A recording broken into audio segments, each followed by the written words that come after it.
Bonjour à tous et bienvenue dans Connexion Flamme Jumelle. Aujourd'hui, je vous retrouve pour une nouvelle vidéo explicative qui va être un zoom en fait sur une partie de la vidéo que je vais appeler aujourd'hui la vidéo de base, qui est la vidéo que j'ai faite il y a quelques temps sur le parcours, avec le vocabulaire, avec les grandes étapes de la rencontre jusqu'à la réunion en tout cas. Voilà, qui permettra à chacun de comprendre la base, je dirais, de ce que c'est que la relation de flamme jumelle, d'où ça vient, ce terme, à quoi ça renvoie, qu'est-ce que c'est exactement, qui en sont les protagonistes et les temps forts. Voilà, donc pour ceux qui n'auraient pas encore vu cette vidéo ou qui arriveraient sur ma chaîne, qui arriveraient dans cet univers des flammes jumelles, voilà, qui ne sauraient pas vraiment à quoi ça correspond, je vous invite à regarder cette vidéo qui est vraiment la base. Voilà, et aujourd'hui, donc je vais zoomer. Et je pense que je le ferai régulièrement, zoomer sur des petites parties de cette vidéo, je dirais linéaire. Je prendrai voilà, des moments, enfin des étapes de cette relation et je tenterai de les expliquer de manière plus approfondie. Je fais à chaque fois des petites capsules dans les tirages, mais finalement je me dis que les tirages on les regarde et puis ce que je dis à un moment donné, finalement la vidéo du tirage on ne va pas aller la regarder quelques mois, quelques semaines plus tard.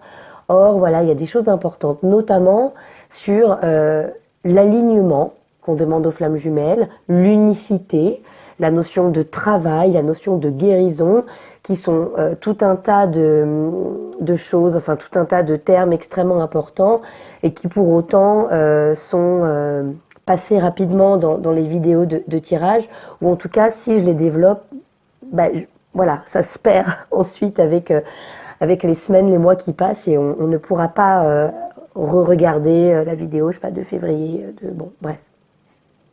Donc je voulais voilà, faire un petit point aujourd'hui sur quelque chose qui me semble important. Qu'est-ce qu'on demande aux flammes jumelles en fait? On leur demande de travailler, de s'épurer, de guérir, de trouver la complétude, l'unicité. Qu'est-ce que ça veut dire en fait? Qu'est-ce que c'est?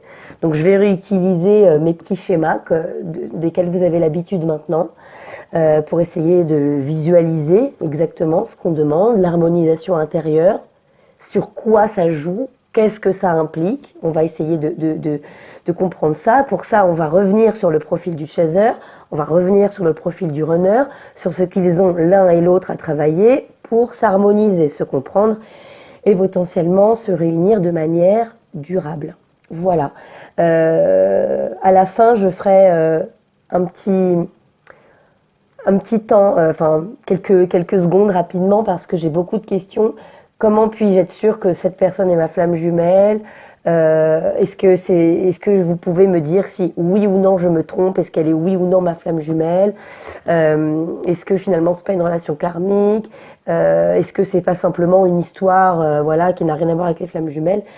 Donc bon, ça implique la notion de fausse flamme jumelle. Donc là je reviendrai dessus parce que c'est une question qui a énormément d'importance. La réponse en a beaucoup moins que la question. Et donc je tenterai d'y répondre. À la fin. Et bien sûr, on repassera par cette notion d'amour inconditionnel. C'est quoi l'amour inconditionnel? Qu'est-ce qu'on demande à l'autre? Qu'est-ce qu'on se demande à soi? Parce que pareil, c'est un terme qui est développé énormément chez certains, qui l'est beaucoup moins chez d'autres. Et je crois que c'est important de bien comprendre en fait pour utiliser le terme. Parce que c'est un terme qui veut dire quelque chose d'important dans sa relation à soi et dans sa relation à l'autre. Et parfois, voilà, l'amour inconditionnel, il y a quelque chose qui... moi, j'essaye toujours de me détacher un petit peu d'une trop grande sacralisation, d'une trop grande spiritualité du concept de flamme jumelle, même si, bien entendu, c'est un concept spirituel. C'est d'ailleurs ce qui va faire que vous êtes dans une relation de flamme jumelle et pas dans une autre. Voilà, c'est vraiment la portée spirituelle, avoir accès à quelque chose, avoir la sensation qu'il y a quelque chose de plus grand. Au moment de la rencontre, d'avoir d'avoir ce phénomène presque métaphysique qui n'arrive pas avec les autres rencontres. Même les coups de foudre les plus foudroyants ne vous ouvrent pas.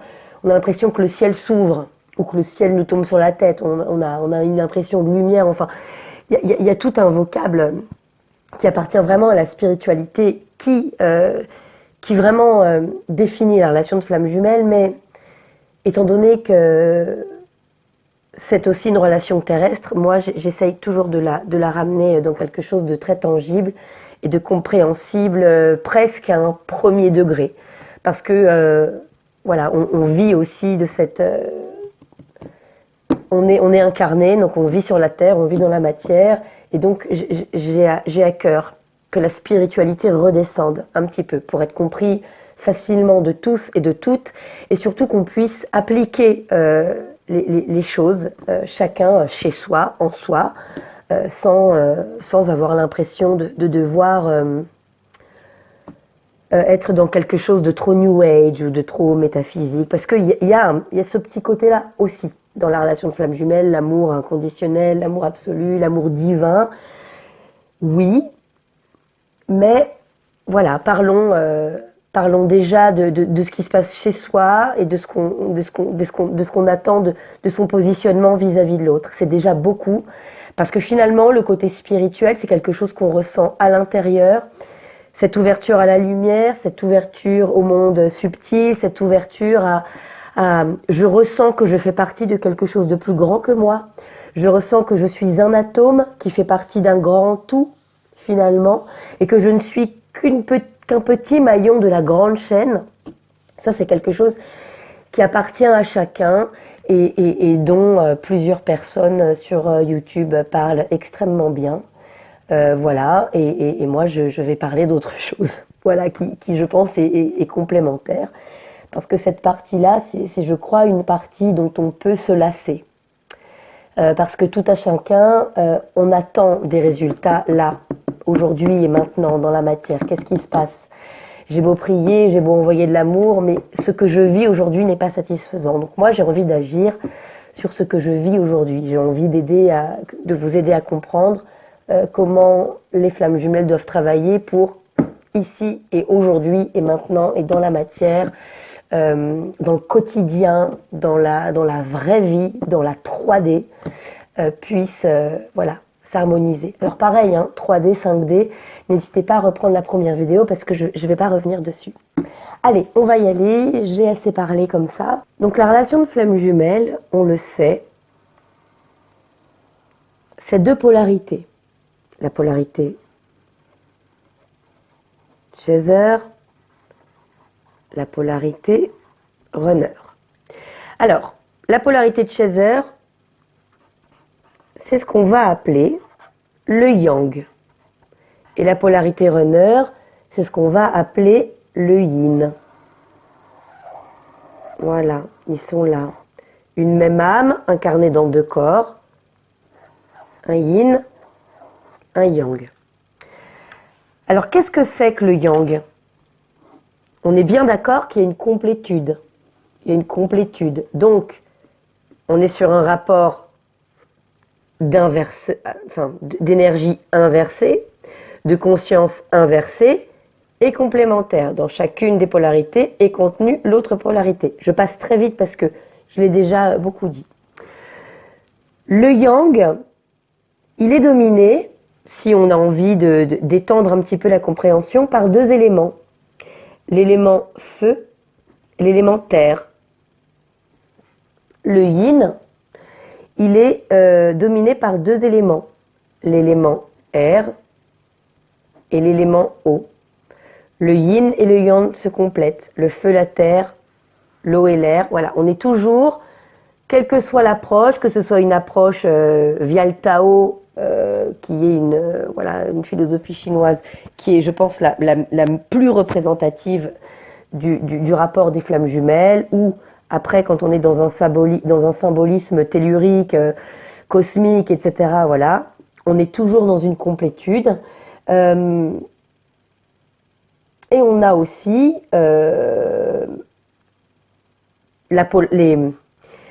cette espèce de dualité la dualité énergétique.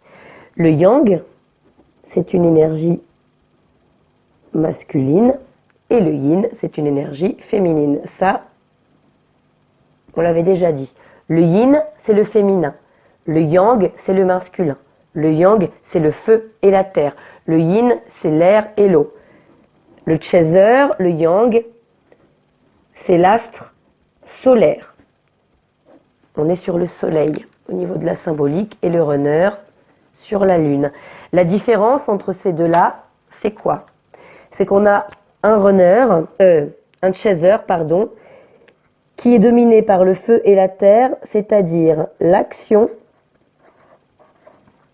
et le devoir. D'accord? Le runner, il est dominé par l'air et l'eau, c'est-à-dire par l'adaptation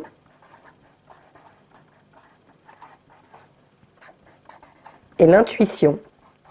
Qu'est-ce que ça veut dire? Ça veut dire que ça, l'action, le devoir, l'adaptation et l'intuition, ce sont, je dirais, ces composantes, ces deux formes de conscience qu'ils manifestent l'un et l'autre dans leur manière d'être au monde, dans leur manière d'interagir avec l'extérieur, avec les gens, avec leurs flammes jumelles, avec leurs amis, dans leurs relations professionnelles, dans leurs relations familiales, etc., etc.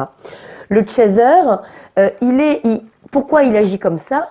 Parce que agir dans le devoir et dans l'action, avec une certaine gravité, avec une certaine rigidité, il est quand même dominé, lui, par la pensée, par la faculté de penser, d'analyser, et aussi par son corps.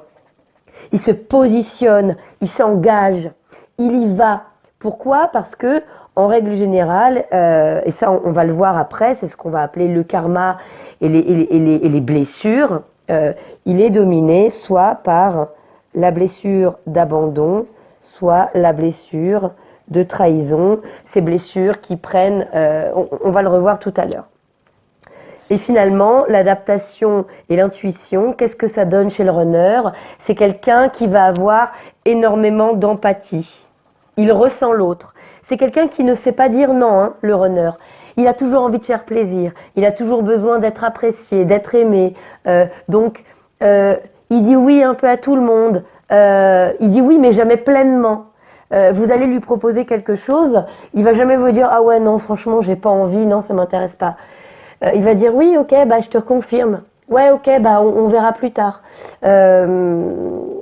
Voilà, c'est toujours quelqu'un qui fait le dos rond, qui arrondit les angles, ce que vous voyez bien, qui courbe les chines, qui est polymorphe. Le yin, il est polymorphe. Il s'adapte en permanence pour apporter une satisfaction à son interlocuteur. Donc, il est dans l'empathie et dans l'intuition. Ça veut dire quoi? Il est énormément dans les émotions. Il ressent. Il cherche à ressentir ce qui l'entoure, ce qui l'entoure, et ce qui l'entoure. Afin toujours de s'adapter. Parce que finalement, lui, il est mu par la blessure de rejet et la blessure, que je vous dise pas de bêtises, d'humiliation et aussi souvent la blessure d'injustice. Donc, je l'ai déjà dit, les blessures, allez lire le merveilleux livre de Lise Bourbeau sur les 5 blessures de l'âme. Je ne vais pas développer exactement là, maintenant, tout de suite, parce que je l'ai déjà fait dans les précédentes vidéos, d'où viennent ces blessures, qu'est-ce qu'elles engagent, etc. En tout cas, il faut bien qu'on comprenne que le runner et le chaser ne sont pas faits de la même manière. On en a un qui agit, qui a une ligne de conduite droite, quitte à être dans l'hyper-contrôle. Le chaser, il est en permanence dans la projection parce qu'il a besoin d'une réassurance. Il a besoin de sentir que les choses ne vont pas lui filer entre les doigts. Il a besoin de sentir que l'autre personne ou son travail ou ses amis ou ses enfants, etc., etc., il y a quelque chose de solide. On ne va pas lui tourner le dos et on ne va pas le laisser sur le bord de la route. Il a une peur fondamentale et absolument puissante d'être abandonné. Donc, il cadenasse. Il cadenasse par des règles internes. Si on se plaît, je ne comprends pas pourquoi on n'est pas ensemble. Si on est bien l'un avec l'autre, je ne comprends pas pourquoi tu ne m'appelles pas plus. Si on a passé un bon moment, comment ça se fait qu'on ne se revoit pas dans tant de temps? Je ne comprends pas. Parce que le système de valeur du chaser est autre. À partir du moment où il est sûr de quelque chose, il ne revient plus dessus. Et il fait tout pour que cette chose soit nourrie, se développe de la manière la plus pérenne et sereine possible pour durer. Le chaser, il veut que les choses durent. Le chaser, c'est le feu et la terre, c'est un bâtisseur. Le chaser, il construit. Le chaser, il avance. Le chaser est grave. Le chaser, il y a quelque chose de grave. Il a la notion du devoir et de l'action. Il avance pas à pas, mais il ne change pas de direction. Ce qui est, évidemment, absolument incompatible, dans un premier temps, avec le runner. Parce que le runner, il est mu par une autre peur. Il n'a pas peur qu'on le laisse sur le bord de la route et il n'a pas peur que son engagement ne trouve pas de réponse, ce qui détruit le chaser. Un chaser qui s'engage, si on ne s'engage pas avec lui, ça le tue. Parce qu'il est trahi dans son engagement. Le runner, c'est pas ça. Le runner, il a extrêmement peur de se lier. Parce que se lier, ça veut dire se montrer tel qu'il est, être dans la vérité. Sauf qu'un élément R, un élément O, c'est pas du tout quelqu'un qui est dans la vérité. C'est quelqu'un qui est dans l'adaptation, avec un masque. Avec une personne numéro 1, je suis comme ça. Avec une personne numéro 2, je suis comme ça. Avec une personne numéro 3, je suis comme ça. Et donc, je suis bien avec tout le monde. J'évite au maximum les conflits. J'ai horreur des conflits. Le conflit, ça me fait peur. Ici, le conflit, ça permet d'avancer. On détruit un mur pour en construire un autre chez le chaser. Chez le runner, le conflit, c'est atroce parce que le conflit, finalement, c'est devoir dire, devoir se positionner, donc devoir savoir qui on est. Mais on ne peut pas savoir qui on est puisqu'on passe son temps à s'adapter. Le chaser, à l'intérieur de lui, il a une pierre extrêmement lourde. Je sais qui je suis, je sais ce que je veux. Je sais où je veux aller, je construis, j'ai mon ciment sur mon dos, sur mes épaules. Le runner, il a du vide à l'intérieur de lui. Il a du vide qu'il remplit à chaque instant, avec une nouvelle personnalité. À chaque rencontre, c'est une manière de se découvrir un nouveau soi. Avec chaque personne, il est différent. Alors, il se sent dans une puissance et dans un plaisir absolument fantastique dans sa vie parce que finalement, chaque nouvelle aventure, chaque nouvelle rencontre, c'est une autre vie, c'est une autre manière d'être. Une personne 1, une personne 2, une personne 3, c'est autant d'expérimentation de ma personnalité multiple. Le chaser a un visage, le runner en a 1000. Il ne veut pas choisir un visage. Parce que quelle tristesse finalement de choisir un seul visage quand on peut en avoir 50. Quelle tristesse finalement de choisir un chemin quand il y a 1000 routes devant soi. Quelle tristesse finalement de choisir un amour, surtout lorsqu'il nous oblige, comme celui du chaser, comme dans la relation de flamme jumelle, à être intérieurement solide, ce qui n'est absolument pas ce que nous sommes au départ. Donc, on comprend là que, au départ, c'est incompatible. Vous voyez, au départ, je vais revenir là-dessus. Au départ, c'est incompatible parce qu'on a vraiment quelqu'un qui va être dans une approche émotionnelle. Le runner est hypersensible. Il faut pas croire qu'il est léger, que rien ne l'atteint. C'est pas du tout le cas. Bien au contraire. Le runner est tellement sensible, bien plus sensible que le chaser, parce que le chaser, il a une carapace comme ça sur lui. Hein. Le chaser, il est sensible, mais alors il a une armure en fer forgé, doublée à l'intérieur avec du rembourrage en coton, avec à l'extérieur, il a mis un petit coup de ciment. C'est quelqu'un qui est vraiment qui a l'air solide comme un roc. Mais évidemment, il y a des failles et le runner ou de toute façon n'importe quelle situation sentimentale, qu'on soit en flamme jumelle ou pas, viennent fendre l'armure du chaser et évidemment lui faire énormément de mal, jusqu'à presque parfois le tuer et à le plonger dans une dépression absolument intense. Parce que les blessures ne sont pas guéries et on va revoir ça. Même chose pour le runner. Mais le runner, si vous voulez, il a une sensibilité qui est tellement ultime et il n'a pas de protection. Le runner, il est en permanence à nu. Sa seule protection, c'est son masque. C'est son masque qui lui permet de s'adapter.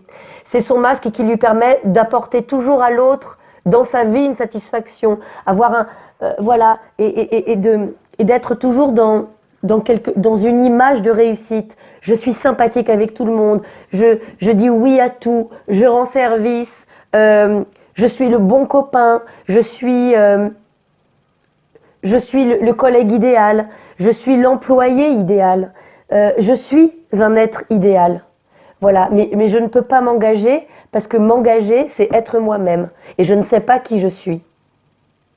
Je ne sais pas qui je suis parce que toute ma vie, par peur du rejet, par peur de l'injustice, par peur de l'humiliation, par peur qu'on ne me voit pas avec assez de valeur, j'ai passé mon temps à me mettre, non pas un, mais 1000 costumes. D'accord ? Il n'y a pas d'engagement chez le runner. Parce que s'engager, c'est d'abord savoir qui on est. D'accord ? Il y a un engagement extrême chez le runner, chez le chaser, parce que s'engager, c'est la seule manière d'expérimenter qui on est. Est-ce que vous voyez la nuance ? On ne peut pas parce qu'on sait qui on est. On ne peut pas s'engager, non, on ne peut pas s'engager parce qu'on ne sait pas qui on est. Et s'engager, c'est savoir qui on est, c'est aller sur une route. Et là, on est coincé, je dirais, dans qui on est. Vous voyez ?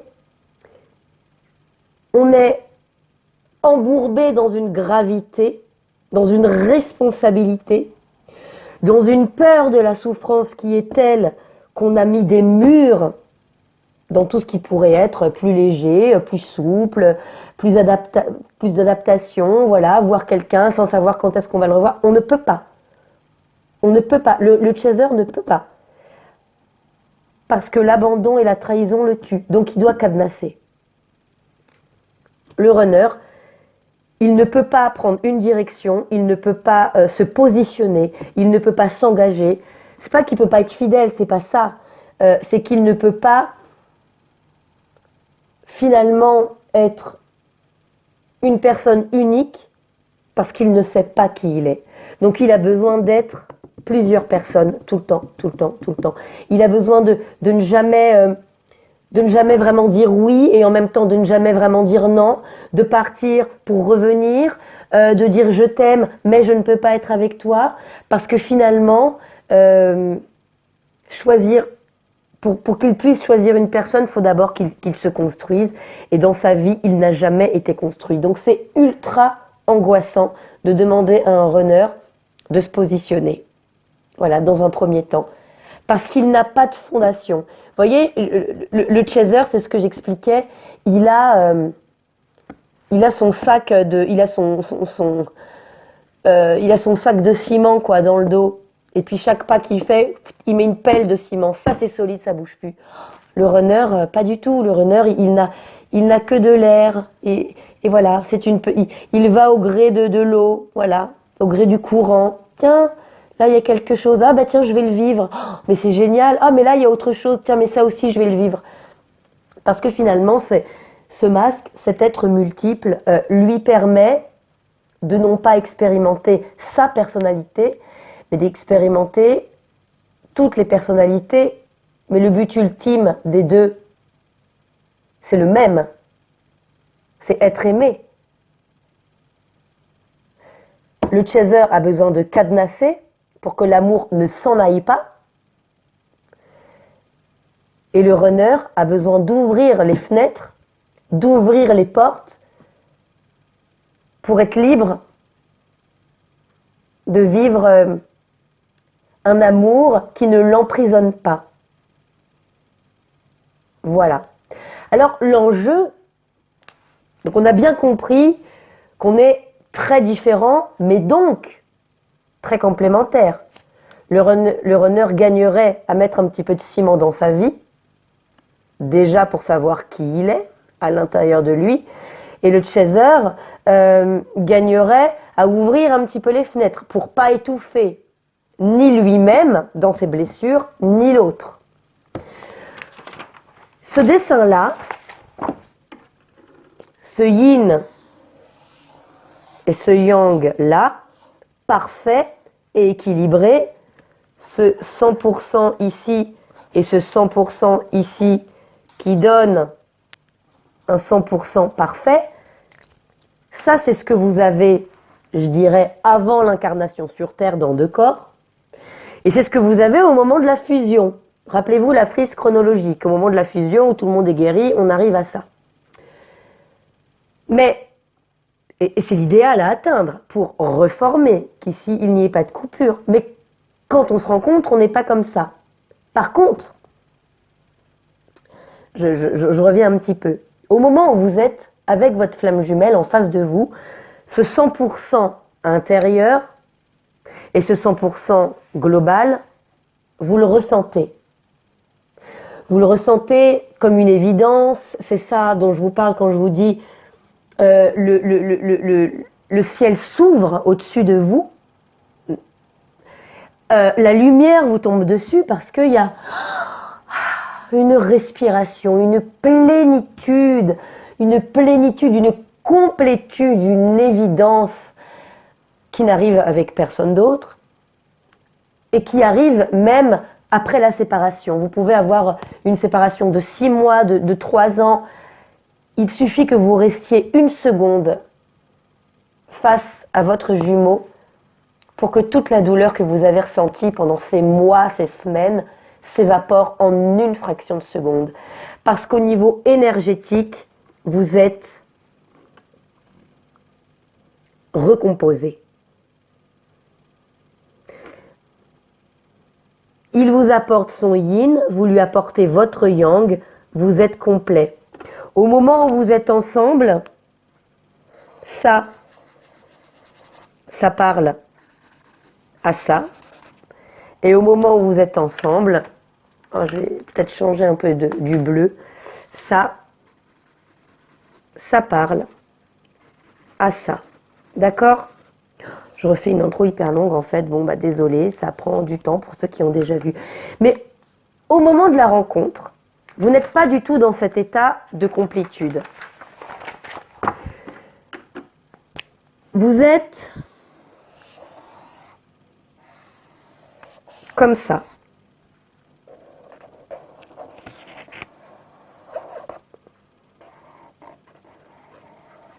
Bon, c'est un schéma, hein. Vous êtes comme ça et puis là aussi, c'est abîmé. On l'avait vu. C'est abîmé.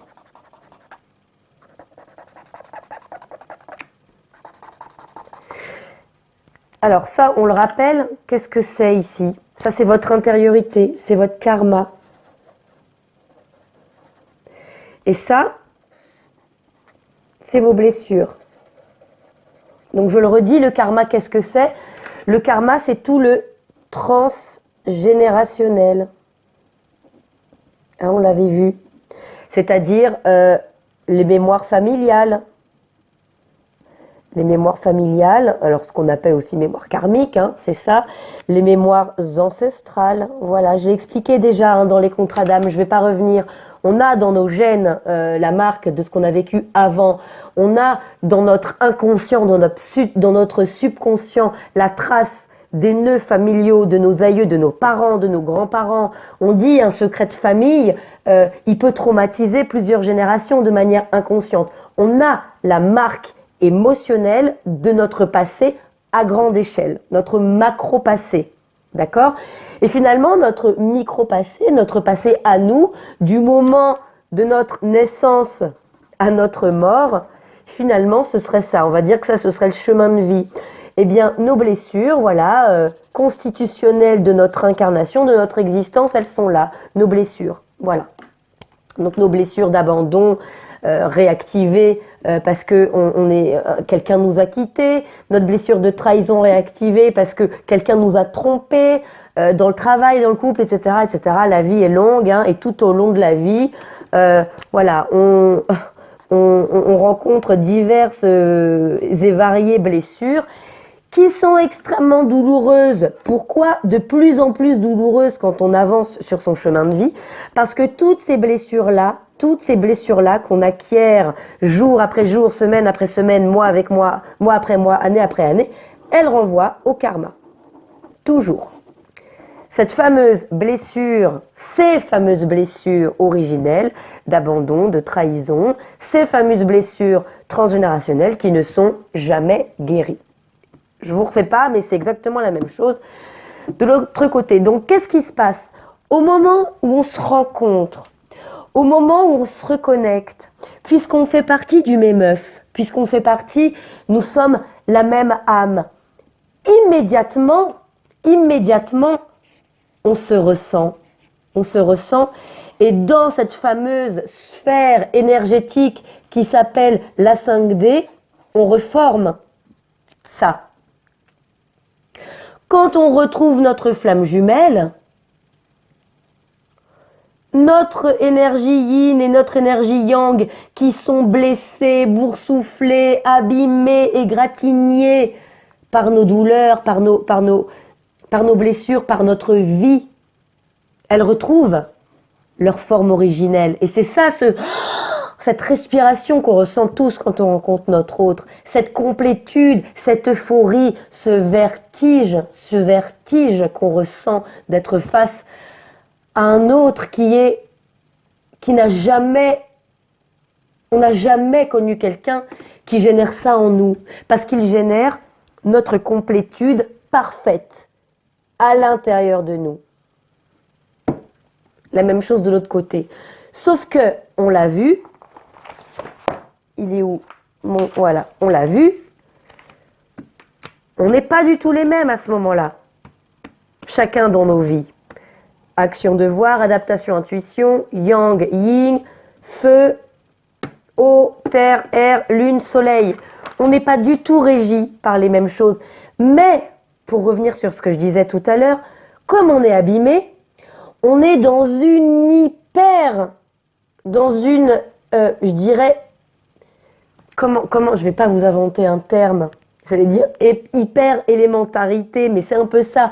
C'est-à-dire que les éléments qui nous composent de manière individuelle, soleil, lune, yang, yin, feu, action, responsabilité, eau, intuition, adaptation, on est dans une hyper-conscience et un hyper-positionnement. Trop lourd, trop léger. Complétude quand on se retrouve, mais trop lourd à supporter pour le runner qui évidemment fuit, trop léger pour le chaser qui souffre du non-engagement. Et donc dispute, et donc impossibilité, attraction, répulsion, retrouvailles, séparation. L'un et l'autre sont en manque parce que grâce à la reconnexion, ils ont ressenti ça. Donc on y revient toujours et en même temps, on ne supporte pas. Alors, quand on vous demande de guérir, quand on vous demande de travailler, quand on vous demande de vous aligner, ça veut dire quoi en réalité? Ça veut dire qu'il faut que votre part yin, ami chaser par exemple, que votre part, on n'y voit rien, je reprends, pour le chaser, voilà, tac, tac, tac, tac, tac, tac.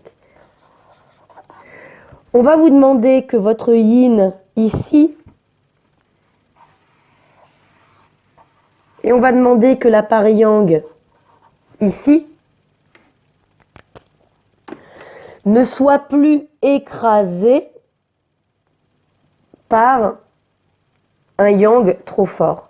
On demande que votre yang ici ne soit plus écrasé par un yin prédominant.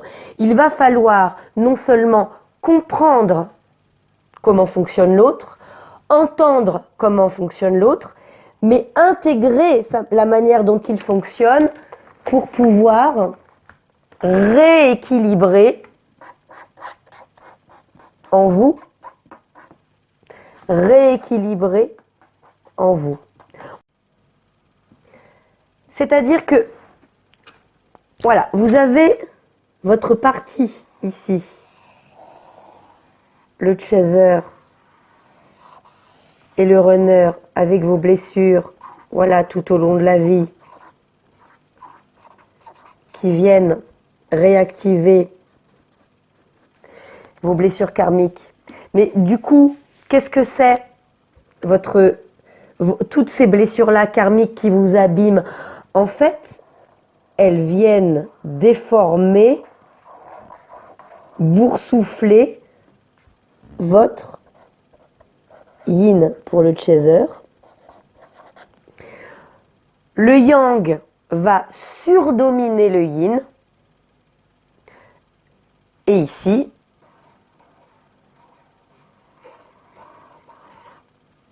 le yang va être écrasé. Oh, j'en veux pas, trop de sérieux, j'en veux pas, trop de légèreté, j'en veux pas, par le yin. Et finalement, au moment où on se rencontre, on est très attiré, on reforme pendant un rendez-vous, 2 rendez-vous, 3 rendez-vous, 6 mois, 1 an, et après on ne peut plus. Parce que chacun est bloqué dans un hyper-investissement de sa polarité dominante. Pourquoi? Parce que la polarité dominante, c'est une forme de protection. Protection par l'adaptation et la fuite, la pluridimensionnalité des relations, des visages, des personnalités, fuite de l'engagement, et là, la surprotection d'être dans un hyper-contrôle, dans une projection permanente, dans un cadenassage de son existence, le devoir et l'adaptation. Donc ce qu'on demande dans le travail, c'est de redonner toute sa place et toute sa forme à sa polarité opposée, à sa polarité complémentaire. Je suis chaser, je suis extrêmement rigide, il va falloir que je comprenne ma rigidité, à quoi elle renvoie, à mon karma, qu'est-ce qui la réveille en permanence, mes blessures, et que je règle ça. Je dois régler mes blessures dans le quotidien, c'est ce dont on parle quand on parle de l'alignement. Est-ce que toutes ces petites blessures quotidiennes, dans le travail, dans les relations amoureuses, dans la famille, dans les relations amicales, avec les enfants, ce millefeuille-là, ce millefeuille de mon existence dans ma vie quotidienne, comment est-ce que je peux l'harmoniser, le rendre moins souffrant, pour que ça ne renvoie pas toujours à mes blessures karmiques? Et une fois que j'ai l'impression d'être harmonisée, que là c'est moins douloureux, chaque chose est à sa place, mon appartement est mieux, ma vie me fait plus plaisir, ça va mieux avec mes enfants, je m'engueule plus avec mes collègues, j'ai un peu plus de sous, ma voiture n'est pas cassée, etc. Dans la matière, on a réussi à harmoniser les choses, ça ne va plus réveiller le karmique. Et donc, le karmique, le transgénérationnel, etc., il va falloir aussi le régler. C'est la seule condition pour pouvoir se détendre et retrouver chez le chaser de la souplesse, une souplesse qui va lui permettre d'avoir en lui une partie yin plus développée et donc de ne plus souffrir de l'autre, parce que l'autre, il va pouvoir le comprendre, l'imprimer, l'appréhender en lui-même et donc ne plus lui reprocher ses réactions parce qu'il les comprend et il les a intégrées. Mais pour les intégrer, il faut que cette polarité opposée et complémentaire ne soit plus écrasée par la charge karmique et le non-alignement dans sa vie quotidienne. D'accord ? C'est pour ça que vous avez le vocabulaire guérison, épuration, purge. Vous faites des cauchemars, vous rêvez de vos parents, vous rêvez de votre mère, vous faites un rêve récurrent, vous rêvez d'un ex qui vous a traumatisé il y a 15 ans, mais vous rêvez encore de lui. Ça, c'est le karma. Vous rêvez de l'abandon du père, vous rêvez de la manipulation de la mère. Ça, c'est le karma. Vous rêvez voilà. Donc, ça, c'est le karma qu'il faut épurer, qu'il faut purger, qu'il faut guérir. Les petites blessures du quotidien, au bout d'un moment, ne vous feront plus mal. Si la blessure karmique, elle devient plus petite, évidemment, les événements vont glisser sur vous. Ça ne renverra plus jamais à cet abandon, à cette trahison de base qui est là, toujours vivace. Le quotidien sera plus léger, évidemment. Et le quotidien avec votre autre aussi. Parce que vous allez pouvoir avoir cet alignement. Bon bah voilà, j'arrive à gérer mieux les choses avec ma famille. Ah, ça va mieux, il n'y a plus le conflit. Quand je vais manger chez mes parents le dimanche, quand je pars en vacances chez les grands-parents, ah, on n'est pas en permanence en train de réouvrir le dossier familial. Ça y est, ça c'est mieux. Ah ben donc je me sens mieux avec mes propres enfants. Ah ben donc ça va mieux dans mon travail, je suis mieux positionnée, voire même je change de boulot parce que quand même je m'ennuyais. Je suis pas alignée dans ce boulot, ça n'a pas de sens pour moi. Je vais donner du sens à ma vie. Ah, ma maison, je l'aime pas, je vais la redécorer, je vais repeindre les murs, je vais enfin aller ranger ce grenier qui est en bazar depuis longtemps. Ça, c'est pour le chaser. Mais le runner, c'est pareil. Le runner, au moment où il va régler sa partie yang, il va s'apercevoir, mais finalement, tout ce papillonnage, ce manque d'engagement, je ne suis pas nourrie, je ne sais toujours pas qui je suis. Parce que je ne suis pas positionnée. Voilà, je n'arrive pas à me positionner parce que j'ai peur d'étouffer, j'ai peur d'être enfermée. Parce que finalement, dans mon passé, avec mes parents, il a toujours fallu que je sois bon, que je sois le meilleur, que je ne leur crée pas de soucis supplémentaires. Ils ont tellement déjà de soucis, mes parents, dans leur vie. Il faut pas que je leur en donne plus, il faut que je me fasse petit, il faut que je sois discret, il faut pas que je m'impose, il faut que je rase les murs, il faut que je dise oui à tout, il faut que je sois un enfant qui va me suradapter, etc., etc., etc. Cette suradaptation que je vais en permanence avoir dans ma vie d'adulte, au travail, avec les autres, ce masque que je me mets pour être d'accord avec tout le monde. Et finalement, quand je rencontre mon chaser, je me sens complet, mais il veut me garder, il veut me saisir, il veut m'enfermer, il veut que je m'engage. Il doit d'abord régler, il doit d'abord retrouver le chemin, il doit d'abord ressentir, expérimenter que dans l'engagement, il y a du plaisir et que de l'engagement, il n'y a pas de prison. C'est extrêmement complexe. Ça arrive en général tard. Ça arrive après un énorme travail. Le yin, le runner, a beaucoup plus de travail à faire que le chaser. Le chaser, il est dans une conscience intellectuelle. Il sait où le bas blesse. Il identifie, il verbalise. Il fait déjà depuis longtemps des thérapies. Le chaser, il a commencé son chemin, mais à l'enfance déjà. Et c'est pour ça que ça se passe en 2 temps, au niveau énergétique. Le yang, le chaser, il est conscient, il travaille, et une fois qu'il a travaillé, il se sent mieux à l'intérieur de lui. Là, il y a moins de heurts, jour après jour. Là, la blessure karmique, elle est de plus en plus petite. Il est aligné. Et donc, par voie énergétique, par voie de miroir, ici, ça bouge. Voilà, je reviendrai, c'est ce qu'on appelle le grand switch. Je reviendrai sur le grand switch plus tard. Le travail du chaser, il est essentiel parce que c'est d'abord lui qui doit guérir pour énergétiquement aller attirer son yin, son runner dans le travail. Ne vous méprenez pas, le yin, même sous ces airs de personnage qui sourit, qui est léger, il est beaucoup plus en souffrance que le chaser. Parce que le chaser fait face. Le chaser, il voit un mur, il se dit pas de problème, je vais me le prendre, je vais avoir des bleus, mais je vais surmonter. Le yin, il n'est pas du tout comme ça. Le yin, il voit le mur, il dit ah mais je détourne. Mais je ne veux pas avoir des bleus, je ne veux pas saigner, je ne veux pas souffrir. Je n'y vais même pas. Je n'y vais pas, je détourne.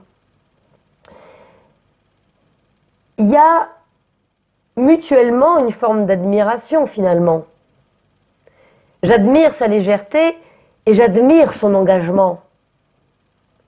J'admire sa capacité à être heureux, à avoir tant d'amis, alors que moi je suis solitaire.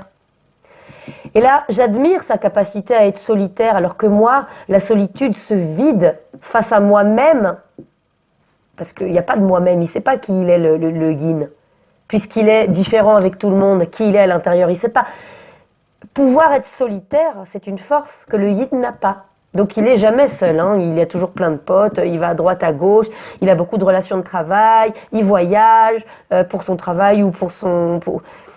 Il ne peut pas écailler le vernis, parce qu'il vit dans le vernis. Alors, gratter le vernis, ce serait faire face au vide. Voilà, il va falloir qu'il apprenne à investir son vide, et là il va falloir apprendre à faire un peu de place pour le vide. Et c'est ça, l'amour inconditionnel dont on parle. L'amour inconditionnel, ce serait dire « je t'aime même si je sais que tu es différent de moi. Je t'aime même si je sais que tu ne réagis pas comme moi, tu ne réagis pas comme je veux. Tu ne réagis pas comme je suis. Tu n'avances pas comme j'avance, tu n'avances pas sur le même chemin. Tu avances sur le chemin inverse. Je vais à droite, tu vas à gauche, mais on se rejoint. Parce que la Terre est ronde. Je suis le feu et tu es l'air, on se complète. L'amour inconditionnel, ça ne veut pas dire être exempt de douleur. Ça ne veut pas dire je lui pardonne tout le mal qu'il me fait. L'amour inconditionnel, ça veut dire reconnaître que j'ai mal parce qu'il ne fonctionne pas comme moi, mais qu'il ne me fait pas de mal. J'ai mal parce que je suis trop sérieux et qu'il est trop léger. J'ai mal parce que nos polarités énergétiques sont différentes et complémentaires. Donc je dois rééquilibrer mon énergétique, je dois comprendre ce yin, je dois comprendre qui il est, et je dois devenir qui il est, pour qu'il puisse devenir à son tour qui je suis et qu'on puisse se comprendre. Il faut qu'on redevienne ce beau rond contenu dans une polarité. Ma polarité complémentaire doit avoir toute sa place dans ma polarité dominante. Alors, ça me permet de faire une petite parenthèse. J'ai des gens qui me disent « Oui, je suis chaser, mais je suis yin. » Bon, alors je vous dis non. D'accord ? Je vous dis non. Par contre, ce qui est très possible, le chaser, vous voyez, oui. Le chaser, c'est le yang. Je le répète pour que ça rentre bien. C'est le soleil. C'est le devoir. C'est le feu et la terre. C'est l'action. C'est le masculin. Le masculin sacré. Donc déjà, voilà, je fais une parenthèse rapide, il y a beaucoup de gens qui utilisent masculin sacré, féminin sacré, pour en fait parler du sexe masculin. Donc ça, c'est une grosse erreur, donc j'invite vraiment tout le monde revenir à la genèse des choses. C'est quand même très important quand on a envie d'en parler, de savoir à quoi ça renvoie, le masculin sacré. Donc le soleil, le feu, la terre, l'élément yang. Et donc ça, c'est le chaser. Ok. Mais pourquoi dans les tirages, je le redis, pourquoi dans les tirages on appelle ça la féminine? C'est simplement pour, je le redis, c'est pour évoquer de manière plus simple la supériorité numérique. Dans le parcours de flammes jumelles, la majorité des chasers, des masculins sacrés, sont des femmes. Donc on dit, pour aller plus vite, la féminine. Mais voilà, attention parce que certaines chaînes, elles font ce même raccourci, mais finalement pas dans le bon sens. Bref, oubliez ça parce que ça va nous embrouiller. Donc le masculin sacré, le chaser, voilà, moi je vous prends ça, on peut être dans un 90% yang et un 10% yin. Ça c'est tout à fait possible, c'est le chaser de base, voilà. Et donc finalement, dans cette relation de flamme jumelle là, on va avoir un runner qui, par voie de conséquence, est à 10% yang et à 90% yin. On est d'accord? On est sur le 100%. Ok? Alors, oui. À chaque fois, je prends le chaser parce que je ne vais pas vous faire 2 fois, sinon la vidéo va durer 100 ans. Mais là, c'est pareil. Le runner, c'est le yin, c'est la lune, c'est l'adaptabilité, c'est l'air, c'est l'eau, c'est l'émotionnalité, l'adaptabilité, c'est le féminin sacré. Et dans la majorité numérique, c'est le masculin pour les tirages de cartes. Voilà, qui va plus vite. Mais vous pouvez tout à fait être un chaser.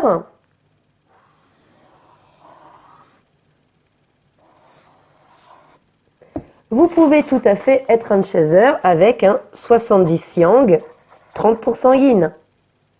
Et ce sera inversement chez votre jumeau. Vous voyez, donc quand vous me dites je suis un chaser mais je suis yin, on peut même imaginer un truc, on peut même imaginer, alors ouais, un 50-50, on peut même imaginer un 55-45.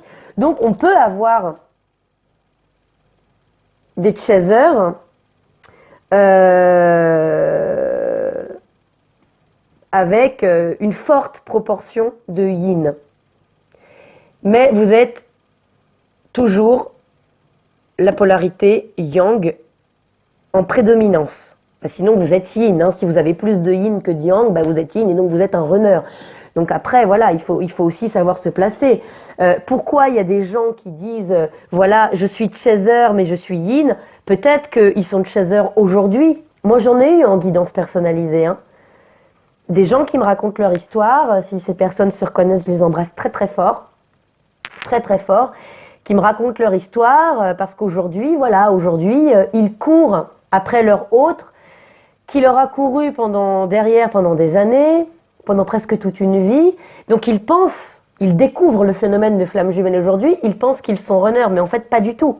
Qu'ils sont chasers, mais en fait pas du tout. Ils étaient les runners qui ont fui cette personne-là trop grave, qui s'engage trop pendant très longtemps. Et aujourd'hui, ils ont eu leur déclic, le fameux grand switch. Parce que cet autre, il a bossé, il a fait sa vie, ils se sont mieux aujourd'hui. Et donc ils reviennent, parce qu'ils s'aperçoivent que finalement, leur bonheur est auprès de cette autre personne-là. Donc c'est 6 mois, on s'en rend compte au bout de 6 mois, au bout d'1 an, au bout de 30 ans pour certains. Et donc à ce moment-là, ils se disent « Ah mais je suis chaser ». Pas du tout. Pas du tout.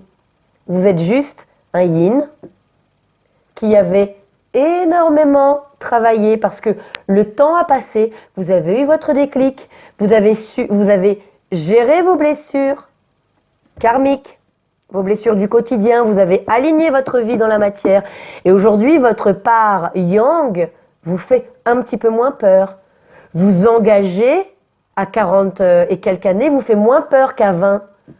Donc vous pouvez retourner vers votre autre. Vous pensez que vous êtes le chaser, mais pas du tout.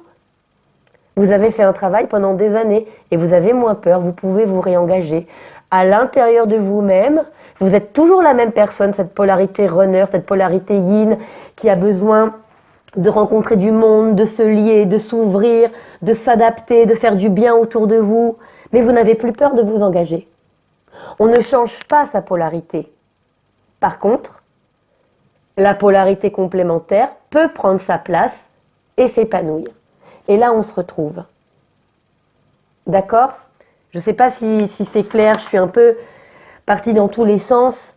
C'est toujours un peu passionné parce que, bon voilà, il y a tellement de choses à dire que j'ai du mal en fait à rester sur un thème parce que tout est tellement... regardez, ben voilà, je me suis sali les doigts comme une petite fille. Tout est tellement lié en fait que c'est très difficile de faire un zoom en fait sur un truc et ne pas parler du reste parce que tout est en permanence interrelié. Voilà. Bon. J'avais promis... Bon.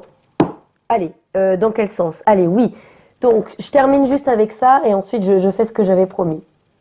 Donc voilà, ce qu'il faut comprendre dans tout ce qu'on vous demande de travailler, c'est finalement que les deux polarités puissent chacune apprivoiser leur polarité complémentaire, d'abord en elles-mêmes, pour ne plus avoir mal dans leur vie. Et c'est ça qu'on appelle l'unicité. C'est ça qu'on appelle la complétude. C'est au moment où, là, il y a peut-être encore une petite boursouflure, mais allez, on est quasi sur quelque chose de parfait. Pourquoi? Parce que là, la blessure karmique, elle n'occupe plus toute la place. Elle occupe, voilà, un petit bout. Elle ne prend plus tout. La polarité dominante, elle ne va plus écraser. Et donc, toutes les blessures du quotidien, ben, il y en a quasiment plus. Ou alors il y en a, mais elles viennent glisser. Parce que là, il n'y a plus grand-chose à réveiller. D'accord? Et donc, à partir du moment où on est au plus près de cet état parfait, on est en complétude, on est en unicité, l'unicité, on s'approche du 100% intérieur, et ce qui permet l'alignement, voilà, le travail, les enfants, les amis, l'amoureux, le millefeuille de son existence quotidienne est mieux. Voilà, et à ce moment-là, la deuxième partie runner va pouvoir faire la même chose, et fruit, par voie de communication énergétique, je dirais spirituelle, énergétique. On reparlera de la télépathie entre les flammes jumelles, on reparlera de ce lien énergétique, je dirais cette communication par les chakras, on en reparlera plus tard. Eh bien, cette autre partie va pouvoir faire la même chose, cette unicité, cette complétude, et donc enfin, on va pouvoir se rapprocher sans faire les aimants, attraction, répulsion. Il n'y aura plus de répulsion, ou en tout cas beaucoup moins. D'une durée beaucoup plus courte. C'est ce qu'on appelle la réunion. Voilà, on continue de cheminer main dans la main. Ce que je souhaite absolument à tout le monde. Voilà. Et donc, pour ceux qui se posent la question, est-ce que c'est vraiment ma flamme jumelle, machin, et si c'est pas ma flamme jumelle, de toute façon, il y en a qui demandent des consultations, j'ai besoin de savoir si c'est ma flamme jumelle. Alors, et puis s'arrête là. Alors moi, je vais continuer la question. J'ai besoin de savoir si c'est ma flamme jumelle parce que si c'est ma flamme jumelle, si j'ai l'assurance que c'est ma flamme jumelle, eh ben, j'aurai le courage de continuer. Et si c'est pas ma flamme jumelle, ben, je vais pouvoir laisser tomber. En gros, c'est ça. Pourquoi? Parce que si c'est ma flamme jumelle, bon bah voilà, j'ai regardé les vidéos, j'ai regardé les schémas, on dit qu'il y a une réunion, donc bah voilà, ça me donne une assurance, une certitude qu'il y a une réunion. Alors, moi, je vais vous dire deux choses. La première, c'est que savoir si l'autre est votre flamme jumelle, ça va vous servir à une seule chose. Ça va vous servir à peut-être juste confirmer qu'il va vraiment falloir travailler sur vous. Parce que s'il n'y a pas de travail sur vous, il n'y a pas de réunion. D'accord? C'est pas parce que vous vous êtes reconnecté avec votre flamme jumelle. Reconnexion, réunion. C'est pas parce que vous êtes reconnecté à votre flamme jumelle que vous allez être directement là. Ah, c'est ma flamme jumelle? Ok, bon, voilà, je vais attendre 2-3 jours. Allez, tranquille, je me détends, je vais faire un peu de méditation, je me fais plaisir. De toute façon, il va revenir, c'est sûr. Non. Il y a tout le cheminement qu'on demande aux flammes jumelles. Le cheminement. Le cheminement, c'est les blessures karmiques, c'est l'alignement dans sa vie quotidienne et c'est la complétude. Voilà, pour le chaser. Deuxième partie, la même chose pour le runner. S'il n'y a pas ça, il n'y a pas de réunion. Donc finalement, le fait de savoir si vous êtes avec votre flamme jumelle ou pas, ça ne garantit absolument rien. La seule chose qui garantit la réunion, c'est le travail. C'est clair. Donc, voilà. Donc après, savoir si on est en face de sa flamme jumelle, vous pouvez avoir vos propres réponses en observant cette ouverture spirituelle, cet éveil, cette reconnexion au plus grand, cette ouverture peut-être à la médiumnité ou en tout cas à des ressentis particuliers, cette ouverture à la nature, cette nécessité de donner un sens à sa vie, de reconstruire sa vie, cette nécessité de jeter un œil sur le passé en se disant mais on s'est trompé, il y a une espèce de révélation à soi-même. Voilà. Si vous n'avez pas cette révélation à vous-même, cette mue comme un serpent, eh bien vous n'êtes peut-être pas en face de votre flamme jumelle. Voilà. Il y a vraiment une notion de révélation à soi-même et de révélation au plus grand. On a la lumière qui tombe sur soi. La lumière qui tombe sur soi et on se découvre soi, et la lumière qui tombe sur soi, on découvre que la lumière vient d'un ailleurs. Voilà. Et on est amené à communier avec cet ailleurs. Voilà, ça c'est vraiment l'indice principal qui prouve que vous êtes dans une relation flamme jumelle, l'ouverture spirituelle. Et ensuite, qu'est-ce que ce serait une fausse flamme jumelle? Eh ben, on va regarder. Je vais reprendre mon petit schéma, puisque ça aide quand même. Alors, vous êtes là. Voilà, bon, voilà, avec vos blessures, votre karma. Vous êtes runner, vous êtes chaser, hein, peu importe, on s'en fiche. Là, c'est une polarité neutre. Vous rencontrez quelqu'un d'autre.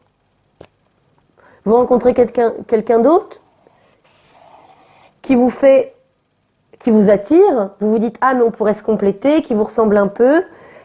Bon, voilà, hein, là aussi, évidemment, hein, puisque cette autre personne, elle a aussi une flamme jumelle quelque part. Elle est une polarité, peut-être la même, peut-être pas la même.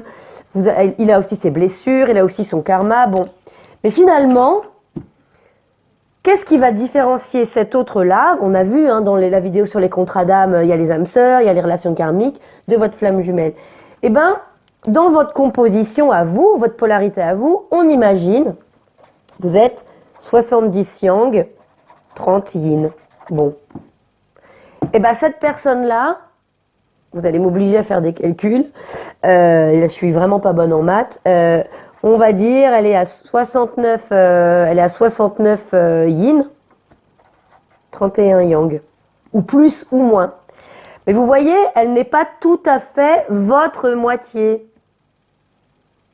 Quand elle est extrêmement différente, ça pourra plutôt être une relation karmique. Elle n'est pas tout à fait votre moitié, donc elle vous ressemble, elle s'oppose à vous, mais en même temps, pas tout à fait, parce que c'est pas elle. Les flammes jumelles, on n'en a qu'une. On n'a qu'une. Voilà, on est dans la dualité. Hein. Le blanc, le noir, la nuit, le jour, la lune, le soleil, le yin, le yang. La vie est une dualité. Donc finalement, votre flamme jumelle, il n'y en a qu'une. On la rencontre pas. On n'est pas obligé de la rencontrer dans la vie. On peut avoir des gens qui ressemblent. On peut avoir des gens qui sont éloignés. Alors, qu'est-ce que ce seraient ces gens-là?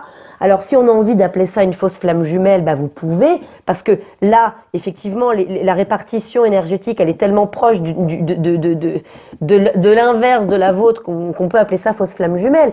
Mais si on est là sur un 50-50, bah, du coup, c'est très différent. Donc finalement, c'est ni le blanc ni le noir, c'est ni le yin ni le yang. On va être vraiment dans toutes les autres relations qu'on a dans la vie. D'accord? Cette nuance de gris, si on dit que c'est le noir et le blanc, si on est vraiment dans cette dualité yin-yang, noir, blanc, soleil, lune, tout le reste, bah, c'est des gens qu'on rencontre, qui peuvent compter, avec qui on peut vivre des grandes histoires ou pas. C'est tout le monde.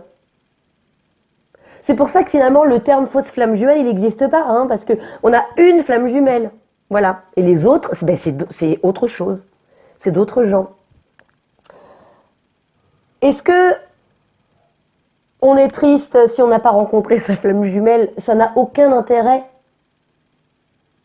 Enfin, cette question-là, parce qu'il y en a beaucoup qui essayent absolument de faire rentrer leur histoire comme dans un entonnoir. C'est ma flamme jumelle. Mais si, la preuve, j'ai senti ça, c'est ma flamme jumelle. Mais si, la preuve, j'ai eu telle synchronicité. Bon, alors les synchronicités, s'il vous plaît, les heures miroirs, bon, prenez un peu de... Voilà.